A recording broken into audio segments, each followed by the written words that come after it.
Okay, something massive has just happened in the Middle East, and the aftershocks? They're already being felt in Washington, Beijing, and Moscow. We're hearing reports of absolutely unprecedented American military losses over Iran. Some are already calling it the Hormuz Earthquake. So, let's get right into it and unpack what this could really mean for the global balance of power. So what are we actually talking about here? The first number that's coming out is, well, it's 22. And that's a staggering number. We're talking about 22 U.S. aircraft. It's a mix of everything: fighters, drones, support planes, all reportedly hit, damaged, or shot down completely. If this is confirmed, it represents a scale of loss we just haven't seen in modern warfare. But, it's not just the number 22 that's shocking. It's the kind of hardware we're talking about. This is not a numbers game. You're looking at 16 MQ-9 Reaper drones, right? The workhorses of U.S. surveillance. But it gets worse. We're talking frontline fighters like the F-15E Strike Eagle and the F-16, critical support craft like KC-135 tankers, and here's the big one: reports of a direct hit on an F-35 Lightning II, America's most advanced, most expensive stealth fighter. Look, this isn't just about losing a few planes. This is a direct challenge to the idea of American air supremacy, an idea that's been a given for decades. So let's look at the immediate impact, because it hits on two fronts: dollars and reputation. First, the money. The financial cost alone is just eye-watering. Those 16 Reaper drones, that's almost $500 million right there. A single modern F-15 can run you up to $100 million, and an F-35, you're looking at well over $80 million. This isn't just a military loss, it's an enormous financial blow that puts incredible pressure on the Pentagon. So that brings us to the big question, the one everyone is asking: how? How did Iran, a country whose air defenses were largely thought to be degraded and outdated, suddenly become one of the most lethal airspaces in the world for advanced American jets? That is the central mystery we need to dig into. And the answer, at least according to some of these early reports, might not be found in Iran alone. In fact, it seems to be pointing toward a hidden and, frankly, a very powerful foreign hand getting involved. So we're really looking at two competing stories here. The first theory: it's a masterful act of deception.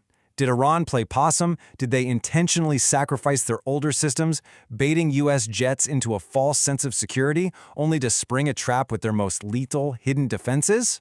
Or is it theory two, that Iran didn't do this by themselves, but got a sudden, massive injection of foreign help? And this is where that second theory gets truly explosive. Source reports are alleging that it wasn't just foreign systems, it was foreign operators. This quote says it outright.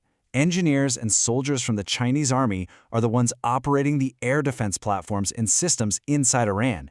If that's true, it changes everything.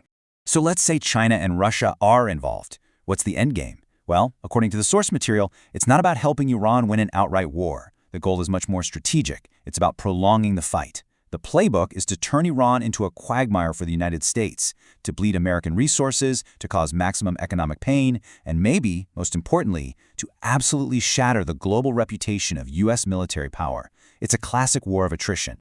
And the prize for them goes way beyond just bogging down a rival. There are reports that the wreckage of these incredibly advanced aircraft, and that could include the F-35, was quickly picked up on the ground by Chinese personnel. And why would they do that? For one reason: reverse engineering. The long-term prize here isn't the battle. It's getting your hands on America's most sensitive military secrets. You can see how this single event is sending shockwaves far beyond the actual battlefield. So now, let's look at the fallout, from the chaos inside the Pentagon to the huge implications for America's role as the world's #1 arms dealer. To really get the stakes here, you have to see this chart. The United States absolutely dominates the global arms market. We're talking a massive 42% of all sales worldwide. It's a pillar of both the American economy and its foreign policy. The reputation of its weapons is its reputation. And that is precisely why the downing of an F-35 is so catastrophic. When your best, top-of-the-line, quote-unquote invincible product is seen being neutralized on the world stage, it sends a powerful message to every potential buyer and every ally. It directly attacks the very foundation of that 42% market share and all the diplomatic power that comes with it. And the fallout inside the U.S. has been swift and, well, brutal. We're seeing a major shakeup in the Pentagon's top brass. The Army Chief of Staff, General Randy George, has been dismissed. His replacement is General Christopher LaNeva, who happens to be an expert in rapid ground deployment, which is a pretty clear signal of a potential shift in strategy. And, beyond that, at least 6 other high-level commanders have reportedly been fired. That points to a real state of crisis. Now, when one superpower's reputation is publicly challenged like this, other powers don't just sit back and watch, they make moves. The perception of American weakness is creating opportunities for its rivals, and we're now seeing a huge acceleration of a new strategic alliance between Cairo and Moscow. You know, they say geopolitics abhors a vacuum. Well, the events over Iran aren't happening in a bubble. They're creating openings for countries like Russia to get much closer with key regional players, like Egypt, who might be taking a hard look at their own security arrangements right about now. And the depth of this new partnership is pretty stunning. This is not just talk. We're seeing concrete pillars being built. Russia is setting up a logistics hub in Egypt. They're both moving to trade in their local currencies to get around the US dollar. We're hearing about joint development of a next-generation fighter jet. And maybe most visibly, the Russian fleet is now a regular guest at Egyptian ports. This is a strategic realignment happening right before our eyes. Which really leaves us with this final critical question. This Hormuz earthquake might not just be about the loss of 22 planes, it could be the tremor that signals the cracking of an old world order and the forging of new, powerful alliances that are going to define the era that comes next.